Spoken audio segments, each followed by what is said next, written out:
ओम नमः शिवाय। श्री शिवाय नमस्तुभ्यम। एक बार फिर से आपका स्वागत है शिव शंभू यूट्यूब चैनल पर। अभी तक हमने 19वां अध्याय देख चुके हैं रुद्र संहिता के खंड 1 के। अब 20वां अध्याय है रुद्र संहिता का, भगवान शिव का कैलाश पर्वत पर गमन। ब्रह्मा जी बोले, हे नारद मुनि, कुबेर के कैलाश पर्वत पर तप करने से वहां पर भगवान शिव का शुभ आगमन हुआ। कुबेर को वर देने वाले विद्येश्वर शिव जब निधिपति होने का वर देकर अंतर्धान हो गए, तब उनके मन में विचार आया कि मैं अपने रुद्र रूप में, जिसका जन्म ब्रह्मा जी के ललाट से हुआ है और जो संहारक है, कैलाश पर्वत पर निवास करूंगा। शिव की इच्छा से कैलाश जाने के इच्छुक रुद्रदेव ने बड़े जोर जोर से अपना डमरू बजाना शुरू कर दिया। वह ध्वनि उत्साह बढ़ाने वाली थी। डमरू की ध्वनि तीनों लोकों में गूंज रही थी। उस ध्वनि में सुनने वाले लोगों को अपने पास आने का आग्रह था। उस डमरू ध्वनि को सुनकर ब्रह्मा, विष्णु आदि सभी देवता, ऋषि मुनि, वेद शास्त्रों को जानने वाले सिद्ध लोग बड़े उत्साहित होकर कैलाश पर्वत पर पहुँचे। भगवान शिव के सारे पार्षद और गणपाल जहाँ भी थे, वे कैलाश पर्वत पर पहुँचे।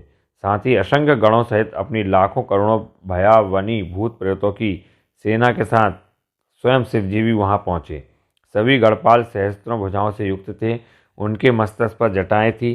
सभी चंद्रचूर्ण, नीलकंठ और त्रिलोचन थे। हार, कुंडल, केयूर तथा मृकट से वे अलंकृत थे। भगवान शिव ने विश्वकर्मा को कैलाश पर्वत पर निवास बनाने की आज्ञा दी।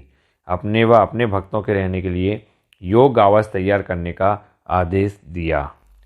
विश्वकर्मा ने आज्ञा पाते ही अनेकों प्रकार के सुंदर निवास स्थान वहां बना दिए। उत्तम मुहूर्त में उन्होंने वहां प्रवेश किया। इस मधुर बेला पर सभी देवताओं, ऋषि मुनियों और सिद्धों सहित ब्रह्मा और विष्णु जी ने शिवजी व उमा का अभिषेक किया।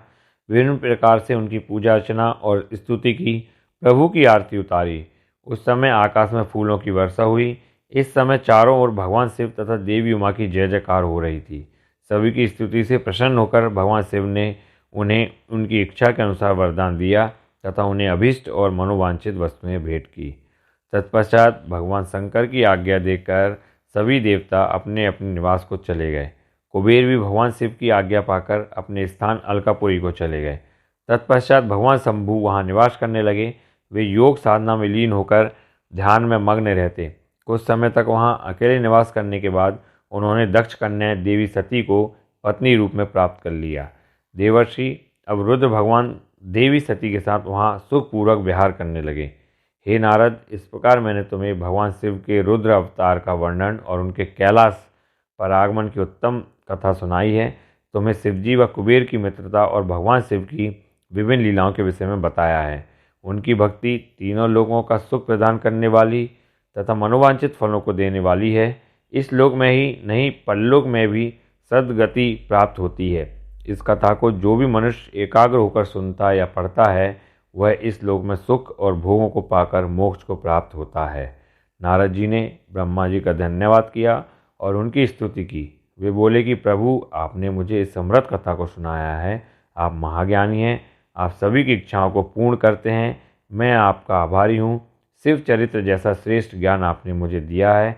हे प्रभु, मैं आपको बारंबार नमन करता हूँ। तो ये रुद्र संहिता का 20वां अध्याय था। खंड 1 यहाँ समाप्त होता है रुद्र संहिता का। अब हम रुद्र संहिता का द्वितीय खंड पढ़ेंगे, जिसमें भगवान भोलेनाथ के बारे में सती चरित्र और भी बहुत सारा वर्णन है, जिसे हम फिर रुद्र संहिता खंड 2 का पहला अध्याय अब इस शुरू करेंगे। तो आप देखते रहिए। शिव शंभू यूट्यूब चैनल को लाइक करिए, सब्सक्राइब करिए और शेयर करिए। ओम नमः शिवाय। श्री शिवाय नमस्तुभ्यम।